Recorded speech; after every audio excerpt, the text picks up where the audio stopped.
Hey Astro Kids, and welcome back. And this is a short overview of the month of June 2022, taking a look at the different planetary transits. So let's go ahead and jump right into this.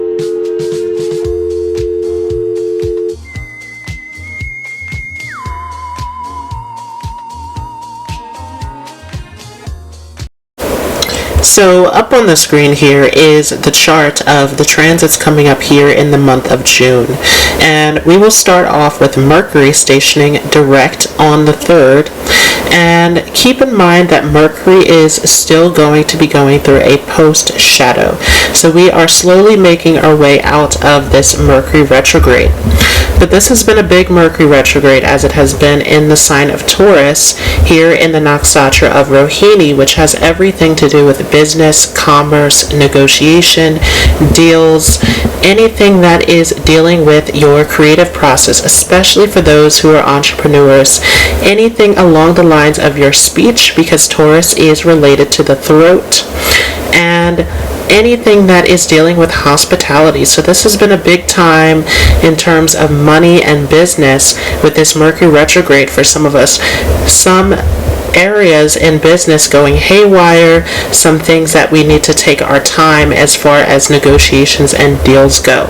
But with this Mercury coming direct, this is a great opportunity for business, and Mercury will stay in Taurus for the rest of June. So this is a huge opportunity with Mercury in Taurus in terms of using your communication skills, using your business skills. All of this is coming to your favor. So this is an excellent transit that we have coming up here with this Mercury stationing direct. Definitely taking an ease off of that Mercury retrograde. But shortly after that, on the 4th, we will see Saturn station retrograde. So we're not completely out of this time here of actually looking back and looking at the areas that we need to organize and plan properly. Saturn retrograde is bringing up a lot of past karmas. And so this is a big time of releasing and letting go of the past. And actually at the end of June, we will have a new moon that has everything to do with letting go. So we'll talk more about that as we move along here. But with this Saturn retrograde, this is a big time to look at the area of your life that is ruled by Aquarius, because that is a big area where you will find karmic backlog that needs to be cleaned out, that needs to be worked through. This is a big time of taking a step back and making sure that you are planning properly, that you're setting the right priorities, that you're not getting distracted with this Saturn Aquarius. Remember that we have just started this Saturn in Aquarius transit, and so this is giving us a sneak peek about what this is all about. But this Saturn retrograde really is asking us to review this area, to look back, to reflect, to see, are we really navigating this new energy, this new dynamic of Saturn in Aquarius. Saturn is very strong in its Mula-Trikona sign here in Aquarius, where this really has a lot to do with responsibility. Aquarius, remember, is the sign of the humanitarian, so this has everything to do with your responsibilities, your duties, your position in the world. This has everything to do with any kind of groups or obligations that you're tied to. And so all of this is coming up at the moment, to look over all of these areas of your life, to make sure that you have this all together, that you're not committing to things that are not for your highest, greatest good. Now, as we continue here, on the 14th of June, we will see a full moon in Scorpio. And this is very intense because, as we know, the moon gets debilitated in Scorpio. That intensity, that passion of Scorpio does not go so well with the moon, which is looking for security. And so this is a very intense full moon where we are being asked about, once again, are we committing to things that are not of value to us? Scorpio is on that opposite side of Taurus, where they are both dealing with your values, they're dealing with your money, they're dealing with the things that you're attached to, the things that you're holding on to. And specifically, Scorpio has a lot to do with what you're holding on to within relationships. And so all of those emotional attachments that you have, taking a look at that area to make sure that everything is correct. that you're not holding on to something that you believe that will be fixed or will get better, but actually taking a look and seeing, are you holding on to something that is toxic for you, that is not good for you, that needs to be cleared out? Scorpio has everything to do with letting go of what no longer serves you. It is the Scorpion, it holds the poison, and so this is all about extracting the poison, getting the drama, the toxic energy out of your life, removing the junk that no longer serves you. And this is especially true as this will happen in the nakshatra of Jyeshta, which we'll talk about more in a future video. But this Jyeshta nakshatra has everything to do with finding deeper knowledge to get going on your spiritual journey ahead, and not holding on to these attachments that are no longer serving you, that are distracting you from your purpose. Jyeshta is the last nakshatra before we get into the third and final section of the nakshatras, which when we get into that last section, transiting over into Mula after Jyeshta, that has everything to do with our spiritual path, our spiritual calling.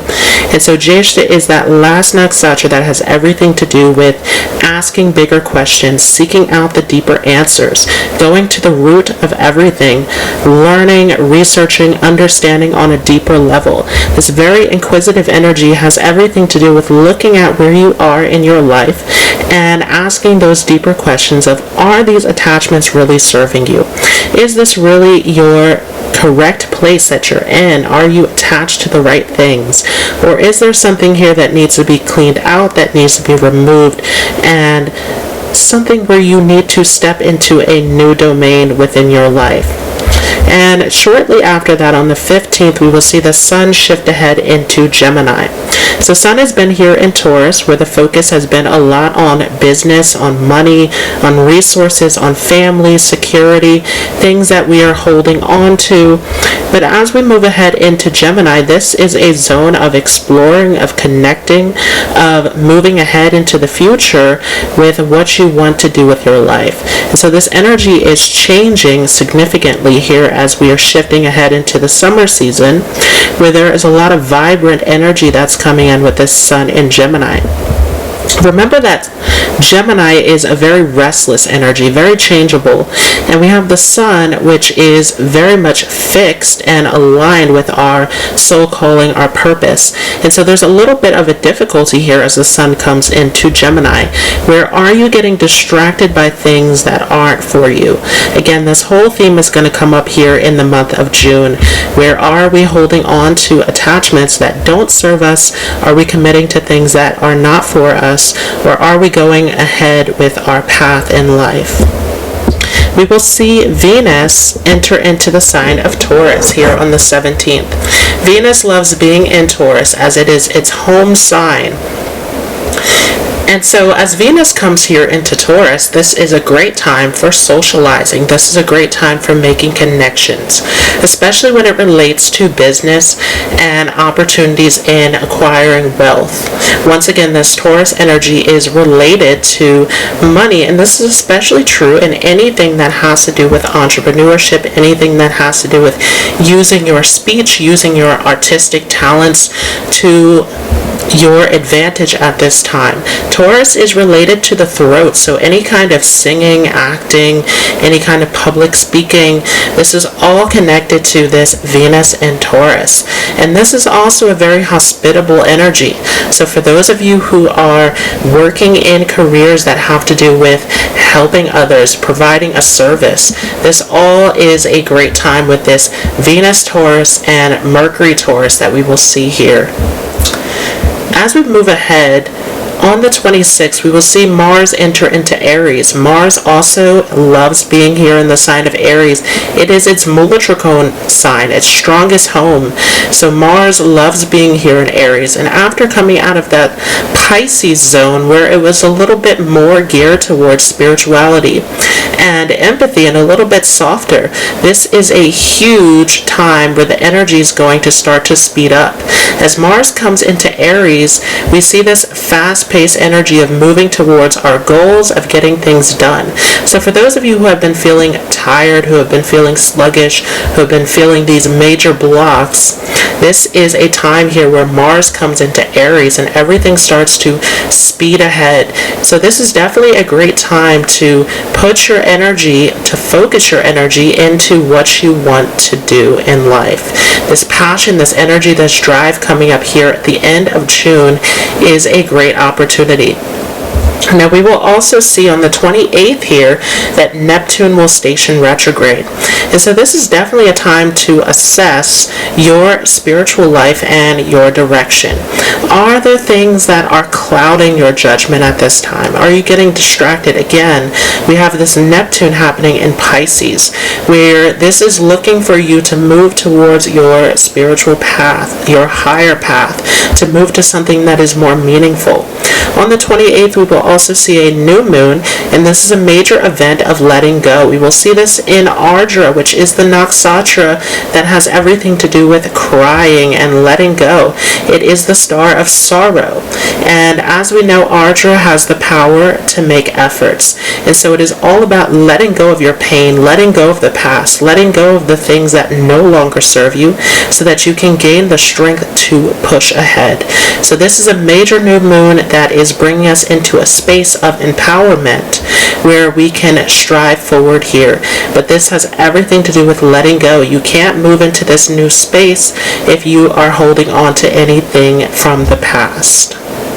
So let's go ahead and jump into the horoscope for each of your zodiac signs.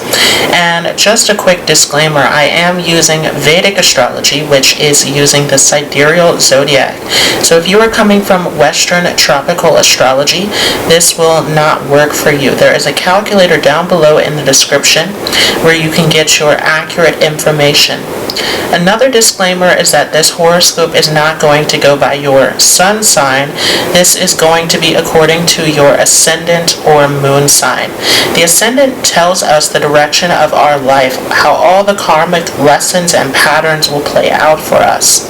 The moon sign has everything to do with how you are relating to the world and what you are perceiving within your mind. So these are the most important charts for these horoscopes. So making sure that you are using Vedic astrology and that you are following your moon sign and or ascendant sign is very important. For those of you with a Virgo moon or Virgo ascendant, this will be a new moon taking place in your 10th house. Great position. This opens up the doorways for opportunity in your career, in your profession.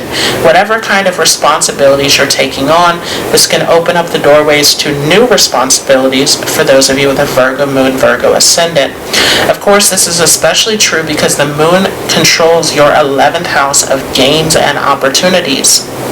So this definitely can bring in some social contacts into your life, people who are coming in to help you in growing in this area. We have the full moon that's taking place in your 3rd house. And so this is a big time of letting go of any kind of fears that you're holding on to. This 3rd house has everything to do with courage, has everything to do with your skills, your capabilities to initiate, to go after what you want. And we have this full moon here where there's some clearing that needs to happen. There are some blocks here in terms of making moves and going ahead. Has a lot to do with this Rahu happening in your 8th house, very intense position where many of you are going through some dramatic ups and downs in life. This is a big time of clearing, letting go of unexpected opportunities and events taking place, especially regarding your relationships and attachments. So once again, big time to do some clearing, to do some releasing. There can be something big happening here along the lines of siblings, where you're coming to some sort of completion or negotiation, resolving conflicts with siblings, cousins, neighbors. We're also going to see this Saturn retrograde taking place in your 6th house. An excellent position, Saturn being in that 6th house where it really does well to overcome obstacles and difficulties in life. This Saturn retrograde is really asking you to take a look at all the fine print, all of the details, any kind of contracts, how you're dealing with your money, how you're dealing with competition in your workspace, looking at everything in your life that you have to deal with on a daily basis and making sure it is all squared away.